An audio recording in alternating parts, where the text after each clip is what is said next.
ప్రజల నెమ్మదికై రాజాజ్ఞ మార్చింది నీవేనని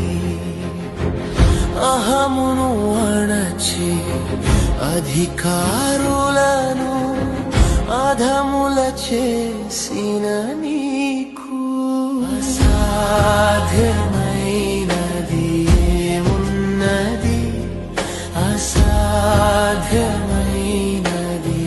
ఏమున్నది స్తుతి గోత్రపు సింహమా యేసయ్యా నా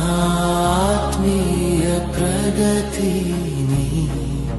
స్వాధీనమా నీవే కదా నా ఆరాధన ఆరాధన స్తుతి ఆరాధన నీవే కదా నా ఆరాధన ఆరాధన స్తుతి ఆరాధన